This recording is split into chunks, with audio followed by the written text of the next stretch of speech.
Hello everybody, Solution9 here, and today we're going to be doing a video. Yes, I know, I'm doing it on a Tuesday instead of a Thursday. Well, I have my reasons why. I got a lot of stuff that's going on Thursday. I'm getting an oil change and a few other things done, so I'm making the video today. So today we're going to be going over my top 15 Mario Party games. This is going to be a good video. It could be a long one. Uh, I have it all written down on this notepad. It took me about 20 minutes to go through. I knew what my numbers 15 through 4 were, but my number spots 3 to 1 were the hardest ones to choose. Again, this is my list. My list own, so my opinion only. If it's your opinion, please put a comment in there. Thank you. So number 15, let's go ahead and let's go through this. Mario Party 9. Uh, yeah. The only way I played this game is I rented it from a Redbox, and I'm glad they had it when they did. So I rented it for about a couple of days, and it was okay. The new car mechanic was okay. It wasn't fantastic. The mini games were pretty good. The boards were pretty good. The design was actually very, very nice. I love the fact that they brought DK back, and just a great amount of character roster to choose from. You had some new characters in the game, and it was just a really, really okay time. Now, the one thing I would have to say is that the Wii Remote was very gimmicky for Mario Party 9. Not saying that wasn't for Mario Party 8, but that was definitely for Mario Party 9. Um, because some of the minigames did not really even use the Wii Remote's features. It mostly just used the sideways type stuff and some pointing stuff, but didn't really use the main features of the Wii Remote. It just didn't use it. So number 14, Super Mario Party. I only played the demo of this, and when I played the demo of it, I enjoyed it. I played through it a couple of times. I really, really Enjoyed it. I got to play some of the mini games in it, and then I went to a friend's house of mine, and I actually got to try the game out, and I was not pleased. Um, the boards were okay. The item system was okay. The mini games were not too fantastic. They were pretty good for what they were, but the fact you only had 5 boards in the game really sucked. There was really no story mode to it. There was really no extra features really added into the game, and it just wasn't a great Mario Party game. It was solid, but it wasn't the greatest. Number 13, Mario Party Advance. This is probably the only Mario Party game that I think that has the best single player experience. Because there's a story mode where you travel in a car, just like Mario Party 8 and 9, except you're by yourself and you have to do missions. You have to solve 50 missions in the game in story mode. Then you have a multiplayer mode. You have a Gadget mode. You can do multiplayer link, play mini games. It's really, really cool. I've beaten the game before. It's a really fun, and it takes about a couple of hours, about 3 or 4 hours, just to fully complete the game, and it was absolutely really fun. The big downfall that I have to say about Mario Party Advance is that the multiplayer. And the other thing is there's really no boards in the game for the multiplayer. You have one main board that you can play on, but there's no multiplayer for it. All right, so number 12, Mario Party Star Rush. So I'm featuring the DS games too. My nephew has a 2DS and a DS, so I got to play those games up on there. And Star Rush is just like the next game I'm going to end up talking about, so I'm going to keep them relatively short. The minigames were absolutely amazing. The boards were not that great. I really did not enjoy the boards one bit in both those games, in both these next 2 games. I really did not. And I'm not going to get any more information or talk any more about neither one of those. Number 11, Mario Party Island Tour. I'm definitely not going to put any more information to that. To be honest with you, the only reason why it made it up as far as it did in the list is because of the mini games. The mini games is what really made it. All right, so now we're down in the top 10. Number 10, Mario Party DS. My cousin actually had a DS, as well as my nephew yet again had Mario Party DS. And I got to play the story mode, which was a huge, huge form factor. I love the story mode. Um, I love the dual mini games. I love all the mini games I was in Mario Party DS. They were absolute. There were some really, really good ones. One of my main favorite ones was Soap Surfers, where all the mini games revolved around people being mini, which was really cool. And there were only 5 boards in the game, which really sucked. But for the size of the game cartridge for the DS, it was mind blowing. And The graphics were good. It had the graphics of the N64 game, but just a little bit better. The mini games were really good. The board designs were absolutely fantastic. The music was very good. The item system was not that great to me. I didn't really care for the item system, but it was a fantastic game. Number 9, Mario Party Superstars. This is a compilation of the games of 1 through 3, and it had all the mini games. It had a bunch of mini games through the entire series, but only features the boards 1 through 3. And there was only one board from Mario Party 3, but there were two boards each from Mario Party and Mario Party 2. Alright, so here's the good things about it. The mini games, of course. They redid all the mini games, which was awesome. I love that. Here's the bad thing about it. The boards. Where is any of the good boards? There's really only, what? Like 1 or 2 good boards in the game. That's it. I mean, you have Peach's birthday cake. I mean, come on. Nobody really liked that board too much. And then you had Yoshi's Tropical Island, which was okay. That was an okay board. I gotta give that props for where credit is due. It had Woody Woods in there from Mario Party 3, which is a fantastic board. And then Mario Party 2, it had Horrorland, which to me is one of the most horrible boards. But it had the best board, I think, in the game, and that was Spaceland from Mario Party 2. That's definitely the best board in that game. That's the real downfall. It had online multiplayer, full online multiplayer, which was awesome, despite the fact it was pretty laggy. The other bad thing that I think is bad about Mario Party Superstars is it does not feature certain events that other Mario Party games feature, like a Decathlon event. It doesn't feature it. And it doesn't feature a challenge series in the minigame mode like other Mario Party games do, like in Mario Party 6, Endurance Alley. It doesn't feature those kinds of things. And that's something I've been looking forward. It also didn't feature the Mario Party 3 Shy Guy minigames.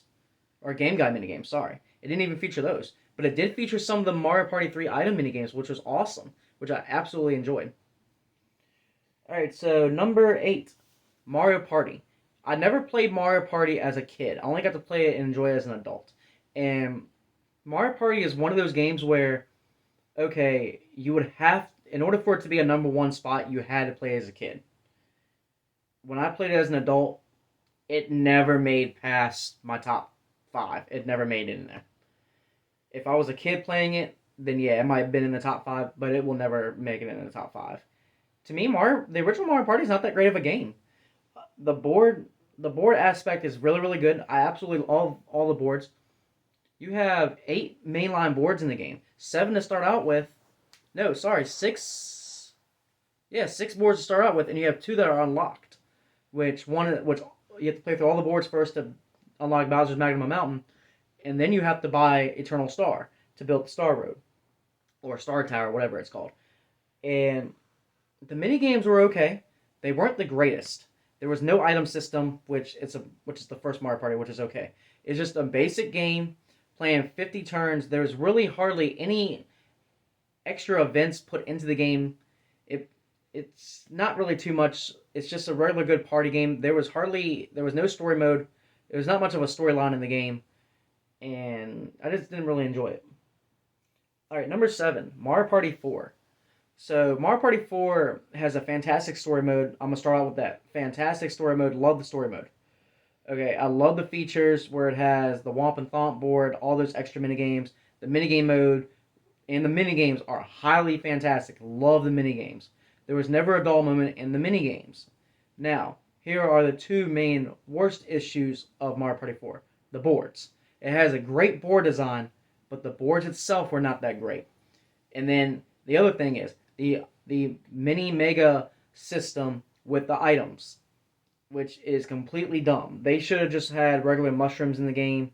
But the main issue on the reason why it's at number 7 in the list is due to the fact of the boards. Yes, it had great board designs. Toad's Midway Madness, I think, is the best. Either that or Shy Guy's Jungle Jam. Probably the 2 best board designs ever in that game. But when it comes down to the boards itself, no. Even Mario Party 3 even had a way better board. Not a board design because it had computer 3D graphics, but it had a way better board design for like where the spaces were at and everything else. while it had a better atmosphere in Mario Party 4. It just didn't have that clear cut actually. Number 6, Mario Party 7. This is the last Mario Party for the GameCube, and that was released in 2005. Mario Party 7 did a lot of things right.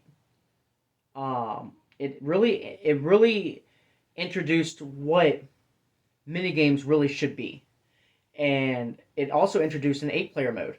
It also introduced new things into the minigame mode. It also introduced a smaller, shorter version of a story mode, which was actually pretty good at the time. It also was the actual first. No, was it the actual first one to do this? No, it was not.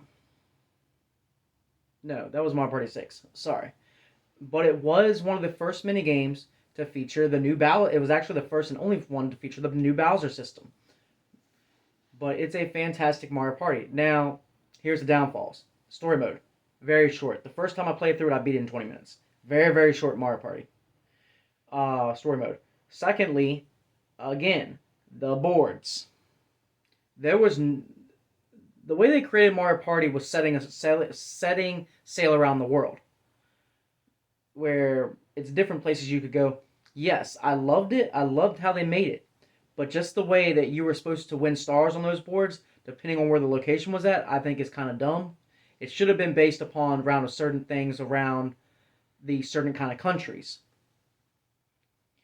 which I think that's the way it should have been. Some of the mini games in there were not too great. There were some battle mini games that were horrible. Most of the duel mini games were very good. Um, most of the 4-player mini games were absolutely not bad, but they weren't the greatest of all time. There were hardly any real action oriented 4-player mini games, and that's one thing I did not like about Mario Party 7. All right, number 5. I'm gonna get a lot of backlash on this, but it's okay. Mario Party 2. It is. If I had to choose between either Mario Party or Mario Party 2 being my least favorite, it'd definitely be the first one. Mario Party 2 is right there with it. I loved Mario Party 2 for the experiences that it gave me when I rented it back in 2000. It's a fantastic Mario Party, has a great amount of fantastic mini games, but just the actual boards. It had 6 boards. It had creative boards, but not all of them were great. The worst board in there to me, I thought, was either Horrorland or Bowserland. Probably the 2 worst boards. The main board I always played on was Spaceland, and I didn't really play that too much. The minigame mode was fantastic, stellar. It had a horrible storyline. Minigames were not bad. They were not bad. They were very creative. Some of them were taken from Mario Party 1, like Bumper Balls, which is possibly one of my favorite minigames of all time. But it's not the greatest Mario Party, but it was well developed and it made what Mario Party really is. All right, so number 4, Mario Party 6. Mario Party 6 did everything right on the GameCube games. It did everything correctly, and it was the first actual Mario Party game where you had to buy a character, where you had to buy the character to unlock it. It was also the first Mario Party to not feature an actual story mode. It was also the first Mario Party. Actually, no, Mario Party 1 and 2 didn't feature a story mode. Sorry, but their storylines surfaced around the game itself. Mario Party 6 did not. Mario Party 6, where you had to just fill a star bank. That was it. Nothing traditional. There's no story mode to that at all. So technically, it was the first one that really did not center around a star bank, just centered around a sun and a moon arguing. But still, it had a cheesy storyline, which was horrible. The solo mode was okay. Wasn't the greatest, except you were battling Koopa Kids on 3 different boards, which to unlock mini games and everything, which I can do all that in party mode.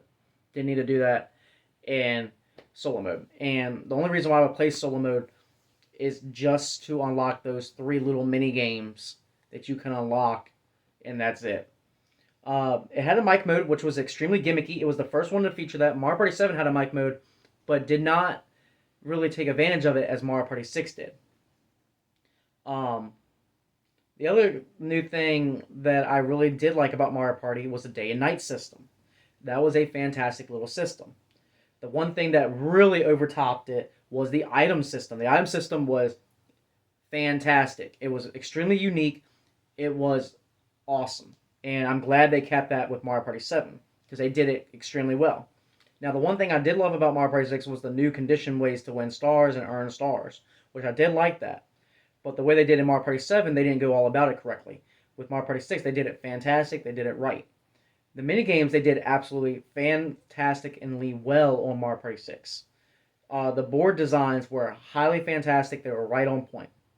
The only downfall I have to say is, like I said, is the cheesy storyline. And when I'm looking for a Mario Party, I'm looking for a Mario Party that's fully complete. All right, so now we're down to the top three. Um, num- Here's the thing with the top three. It was extremely difficult for me to decide which Mario Party game goes where. It was extremely hard, and that's just me. So number three, Mario Party 5. That is my favorite of the GameCube bunch. Mario Party 5 did everything that the original Mario Parties did right. Where it came into play of earning the stars, same way, except they added new things. There was not a battle. There was no battle mode. No battle mode. No more. There wasn't a DK character to play with. Instead, you had Toad, Koopa Kid, and Boo to play with. It was also the only Mario Party to have more extensive features than any other Mario Party game in the franchise, like a bonus mode, a Super Duel mode, a Deathathon mode, minigame circuit. This was also the first time in a long time that we've seen 6 boards starting out with and then having to unlock the 7th one through story mode. Also, the story mode through Mario Party 5. Fantastic. And just the way the boards were made, highly fantastic. Love the board designs. The only downfall that I would really have to say about the game is for how short the story mode is and for how long the gameplay can really get in Mario Party 5 in the party mode. Also, when it comes to playing in party mode, there's lack of originality when it comes to playing when it comes to playing solo in party mode. You're gonna want to play with multiplayer. Number two, some people say this shouldn't be at number two. I've talked to a lot of people about it, but there's some people saying this shouldn't be at number two, and that is Mario Party 8. Mario Party 8, I was highly anticipated on when I was gonna get it, and when I got the Wii in 2007, this was the game that I really wanted to play. At that time, I had to really value it, and I thought it sucked like crazy. But over time, Nintendo did it right with Mario Party 8. They used the gimmick of the Wii for different things, and they did it stellar. I love the boards in the game. Despite the fact there were only 6 boards, they were creative, but they were big. The mini games were pretty good. They weren't the most fantastic mini games, but they were pretty good for what they were able to do. And there was not too many other features that was really in Mario Party 8. I mean, yeah, the story mode, which was okay. It wasn't great. They had the Fun Bazaar, which you could buy things. You had the Extra Zone to play extra mini games. Minigame mode had a little bit of extra stuff, nothing too much. But the story mode was pretty good. But the party mode is where it was at. And you had 3 different ways to play the party mode. Same with Mario Party 7, same difference. But Mario Party 8 really, pretty much Mario Party 8, what it really introduced was they introduced a multiplayer with a Wii Remote gimmick. And it really pushed the multiplayer, and it did it very, very well. So number one, if that leaves out every single other Mario Party, which one could it be? Mario Party 3 is my number one favorite Mario Party game of all time. Let me see. It had 12 boards in the game. That's the most out of any Mario Party game. It had over 70 brand new mini games. It is the only Mario Party game in the franchise besides Mario Party Top 100, which does not count on this list. This is the only game that can almost tie with Mario Party 7 on the most amount of mini games possible. It also came with 2 new characters, Waluigi and Daisy. It came with a stellar story mode. For the first time in the series, actually really had a dual mode. It got the item system correctly made. The minigames were absolutely fantastic. It had a brand new item system, new item minigames that were highly fantastic. And one thing that was really cool about the game was action time, something new that was added to the game. And that was it was also the first game in the series to feature a file system. It was actually the first game in the series to feature a mode selection between story and party mode. The minigame mode was actually not bad, where you literally didn't have with Mario Party 4 where you could choose to play, okay, we're just going to do teams. No. You went in and you played a mini game. Yeah, they had a battle mode where you could play 4-player, 1 versus 3, 2 versus 2, dual mini games. Okay. But they also had a Game Guy thing, Game Guy Space, which was the only one in the series, which was okay. But when it came down to playing mini games, you were there just to play the mini games. There was nothing else, and that's the reason why it's number one on my list. Tell me what y'all's number one game is, or tell me what y'all's top 10 or top 15 games are. Put it down in the comments below. Thanks, everybody.